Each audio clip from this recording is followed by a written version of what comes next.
Predstav si, že ti príde správa, ktorá hovorí, že si vyhral $2,5 milióna. Áno, presne to sa mi stalo. Totižto moja e-mailová adresa bola nájdená v nejakom programe, no a dostanem takto veľkú finančnú kompenzáciu a vlastne ani neviem za čo. Poďme sa trošku pohrať s týmto podvodníkom a bližšie si vysvetliť, ako tento podvod prebieha.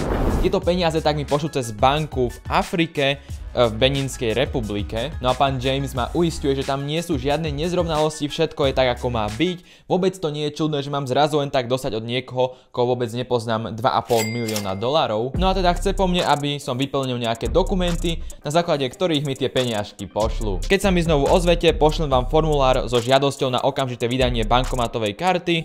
Váš priateľ a duchovný, ctihodný James. No a tak som mu samozrejme plný nadšenia, že budem nový milionár, odpísal: dobrý deň, môžete mi poslať ten formulár. Bodka. No a doslova neprešli ani 3 minúty a máme tu fakt pekný formulár, ktorý už teraz vyzerá veľmi divne. Zariadím čo najrýchlejšie doručenie vašej bankomatovej karty. Zašlite mi preto prosím nižšie uvedené požiadavky. No a vidíme, že chce v podstate úplne všetko, no a preto mu to samozrejme idem dať. Ako náhle to splníte, pristúpim k dokončeniu doručovacích opatrení a potvrdím vám to, aby ste boli pripravení privítať doručovací tím vo vašej krajine na oficiálne odovzdanie vašej zasielky. Takto to bol tak neskutočný Google prekladač, že z toho nemôžem. Poznámka: neprestávajte dodržiavať moje pokyny. No prechádzame k tej zaujímavejšej časti, pretože som to chcel trošku natiahnuť a spýtal som sa ho, ak momentálne nemám žiadne bydlisko, čo tam mám uviesť. Bude to problém? No odpoveď prišla takmer okamžite. Stačí napísať adresu, kam chcete balík doručiť, aby ste si ho mohli prevziať. Počkať, takže mi peniaze $2,5 milióna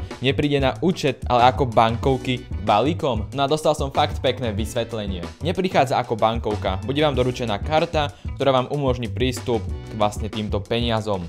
To dáva celkom zmysel. Taktiež mi vysvetľuje, ako funguje karta a že môžem nakupovať tovar napríklad z obchodu s potravinami, z nákupných centier a trhov. No a keď mi takto pekne vysvetlil, čo je vlastne to tá karta a ako funguje, tak mi nenapadlo nič lepšie, ako sa ho spýtať, či si viem vybrať vlastný dizajn tej karty. Pretože keď ju budem často používať, chcem, aby vyzerala pekne. Dúfam, že to nie je problém. No a odpoveď ma celkom sklamala, pretože mi povedal, že ako zákazník si nemôžem diktovať, ako chcem, aby moja karta vyzerala. No a tak prišiel čas na opäť ďalšiu geniálnu správu. Rozumiem, že každá banka má svoje postupy, ale keďže sa chystám spracovať aj nejaké netypické transakcie, rád by som sa uistil, že moja karta bude pripravená aj na špeciálne účely. No a teraz počúvaj dobre. Napríklad plánujem cez účet financovať výskum chovu minižiraf a občas potrebujem aj transakcie v kozmokreditovom systéme. Prosím vás, máte pre takéto prípady pripravený nejaký špeciálny typ karty alebo aspoň možnosť pridania tejto funkcie? Vedel som, že tento typek používa prekladač a tak som bol veľmi zvedavý, ako mu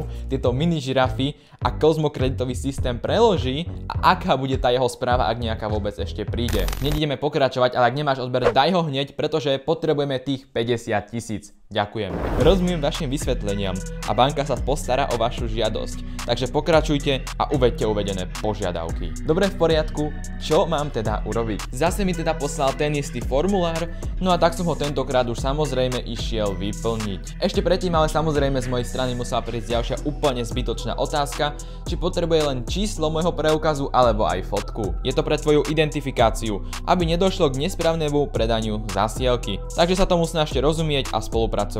Odpoveď som síce nedostal, ale dostal som aspoň...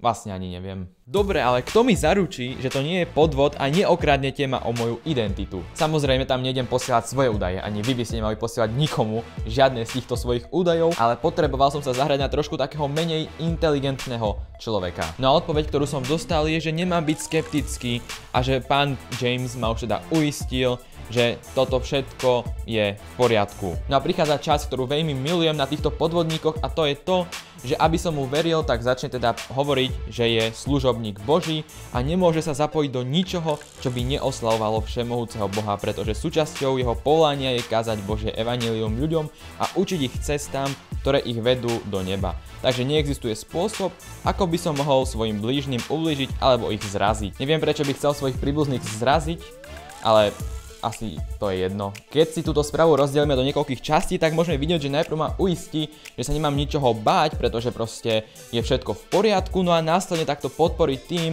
že vlastne má dobrú vôľu a nikdy by neurobil nič zlé. No a druhá časť, ktorou sa snaží potvrdiť toto tvrdenie je, že vždy koná iba v dobrej Božej vôle a preto nemám ani pomýšľať na to, že by proste ma chcel okradnúť, pretože on je proste dobrý človek len na základe tejto jednej správy. To ale nie je všetko, pretože k tomuto e-mailu prikladá aj svoje pracovné preukazy totožnosti, aby som si ich mohol pozrieť a potvrdiť. No a poviem vám, že toto je dobrá komédia. Toto je prvá karta, ktorú mi poslal. Je to teda z banky v Afrike, tá banka reálne existuje a je v Afrike, takto vyzerajú jej webové stránky. Avšak čo je zaujímavé okrem tej fotky, je jeho pozícia, teda Chief Protocols Officer, čo keď som hľadal, tak takúto pozíciu v tejto banke nemajú. Aké prekvapivé samozrejme. Po chvíľke hľadania sa mi podarilo nájsť aj ďalšieho podvodníka, ktorý sa vydával za ženu, tentokrát za pani Taylor Rita. No a tu vidíme, že tá tiež pracuje v tej istej banke, no a tiež je to úplne ten istý podvod. No a týchto preukazov tak sú na internete desiatky. Avšak čo je ešte zaujímavé je, že na oficiálnej stránke tejto banky bol článok s jedným človekom, ktorý teda tak je CEO tejto banky, no a celkom sa tá fotka, ktorá je na tom fejkovom preukaze, podobá na tú jeho. Neviem, či to je úplne on, môžete napísať dole do komentu. Každopádne je to pán Oliver Alavuba a je to generálny riaditeľ tejto banky. No a druhá karta, ktorú mi poslal, tak je tiež zaujímavá, pretože údajne pracuje aj pre Organizáciu spojených národov ako koordinátor pre Beninskú republiku. Na tejto karte je hneď jasné, že to je totálny fake. Zase je tam tá istá fotka. Neviem inak, čo tá fotka robí aj akože zo zadu, dole v tom rohu. V živote som nevidel kartu, ktorá by takto dole mala fotku, ale dobre. No a podarilo sa mi dohľadať teda oficiálneho koordinátora pre Beninskú republiku a je to táto pani s menom Antonia a neviem, tam už podľa mňa je vylúčené, že by sa na seba podobali a že by to bol ten istý človek. Vráťme sa späť ale k našej konverzácii, pretože som sa spýtal, či nebude problém, že časť mojich údajov je z Ameriky, pretože pochádzam odtiaľ, ale momentálne žijem v Európe. Čo som si samozrejme vymyslel. Nie je to problém, najdôležitejšia je adresa pre doručenie. Čiže som zase použil fejkové informácie z tohto videa. Nikdy neposielajte žiadne svoje údaje len tak niekomu cez internet a už vôbec nie napríklad svoje preukazy totožnosti. No a preto tu mám zase tú istú Photoshop fotku a moje meno je Russell. Prišlo mi ale zaujímavé, že odo mňa chcel aj moje povolanie, no a tak som mu napísal, že som pachový sudca. No a ešte som mu tam dal doplňujúcu otázku, čo sa bude diať teraz a či mi poskytne viac informácií. Zaistím dodanie a dám vedieť. Dobre, ďakujem, budem čakať. No a ak ste si mysleli, že tu nebude žiadny háčik, tak je to tu. Pretože tomuto človeku nestačilo, že má moje fejkové identifikačné údaje, ale chce aj moje platové údaje. Ste povinní zaplatiť poplatky za doručenie zasielky. Ako náhle ju zaplatíte, bude vám karta doručená do 48 hodín. No a dokonca mi poslal aj skutočnú fotku mojej karty. Prosím pekne, tak to vyzerá. Karta v tejto africkej banke naozaj tak vyzerá, ale už aj ja som našiel viac relevantnú fotografiu ako to, čo mi poslal on. No a keďže sa hráme na neúplne inteligentného, tak som mu napísal, čo mám teda robiť, aby som dostal kartu. Podľa mňa po tejto správe mal ten človek nervy už niekde tu. Znova mi to teda vysvetlil, no a dodal k tomu, že poplatok za poistenie je 250 € a doprava 100 €, čo je dohromady teda 350 €, ktoré mu mám zaplatiť, aby mi vôbec tú kartu poslal. No a taktiež chce, aby som mu odpovedal naliehavo, pretože sa snažil mňa vytvoriť tlak, aby som si nedokázal overiť, že sa naozaj jedná o podvod a tie peniaze mu proste poslal. Toto je typická stratégia u všetkých podvodníkov. Avšak keďže som veľmi dobre vedel, o čo tu ide, tak som mu napísal, že hneď ráno mu to pošlem. Samozrejme za pár dní ráno. Ja sa predsa nebudem ponáhľať, mám čas. Chcel som ho ale nachytať a zistiť, odkiaľ je, no a stačilo, aby klikol na jeden link, avšak to sa bohužiaľ nepodarilo, pretože som mu napísal, že mám nejaký problém s bankou, nech si to pozrie, ale napísal mi, že jeho počítač nemohol získať prístup k tomuto odkazu a chce, aby som mu to vysvetlil. Takže asi vedel, o čo tu ide a nebol až tak úplne blbý. Chvíľku som mu neodpísal, no a potom, prepáčte za neskorú odpoveď. Bol som v práci a máme tam zakázané mobilné telefóny.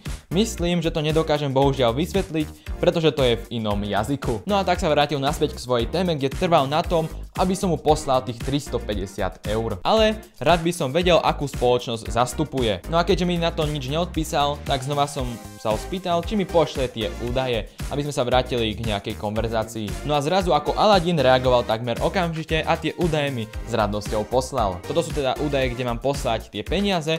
No a táto banka tak reálne existuje, je to virtuálna banka a sídli v Londýne, avšak nejedná sa len tak o hociakú banku a nemôže v nej byť každý človek, preto vlastne tento človek ju využil, lebo hneď dokáže tie peniaze, ktoré ja pošlem v eurách, mu prehodiť na inú menu, ktorá je v jeho krajine. No a konečne už je aj on slušný a začal mi vypisovať aj, že dobré ráno, čakám na potvrdenie platby. Dobrý deň, už som to zaplatil, ale banka mi zamietla prevod. Neviete, čo môže byť problémom? No a tu prichádza ďalšia časť veľmi prepracovaného podvodu, pretože vedia, že niektoré banky už teraz zamietnú tú platbu, pretože zistia, že tam je niečo zlé. No a tak mi poslal nové informácie. No a tentokrát rovno do Beninskej republiky, pravdepodobne do mesta, skade mi teraz píše. No a adresa je veľmi zaujímavá, pretože je to lekáreň, ktorá vyzerá nejako takto. No a zaujímavá je aj jeho posledná správa. Pokiaľ operátor v kancelárii pre prevod peňazí požaduje poznať vzťah medzi vami a mnou, povedzte, že som váš bratranec, ktorý je na dovolenke. Doslova sa z teba snaží urobiť úplného idiota, aby to prešlo, keď tá banka povie, že to je podvod a zamietne to. No a tak som mu ale odpísal, že to je pekné, ale absolútne neviem, čo mám robiť, nech mi to vysvetlí. No a povedal mi, že mám niekde proste zájsť a povedať im, že chcem poslať bratrancovi na dovolenku 10 000 slovenských korún. To je zaujímavé, koruny tu už nemáme fakt dlho. Hlavné je, že on dostane tie peniaze do 15 minút. Dobre, ďakujem, zajtra to vybavím. Dobrý deň, už som to vybavil. Avšak keďže mu do 15 minút samozrejme nič neprišlo, pretože som mu nič neposlal, tak chcel vidieť nejaké to potvrdenie od banky. No a tak som použil moje geniálne Photoshop skilly a vytvoril fejkový statement od banky a odôvodnil som, prečo to trvalo tak dlho tým, že moja banka bola zatvorená kvôli liahnutiu korytnačiek divookých, čo je veľmi vzácne. Máte radi zvieratá? No a myslím si, že v tomto momente mu došlo, že odo mňa žiadne peniažky už nikdy nedostane. Ja som stále čakal na nejakú odpoveď, no a preto môžete mi povedať, čo sa bude diať ďalej, kedy dostanem peniaze.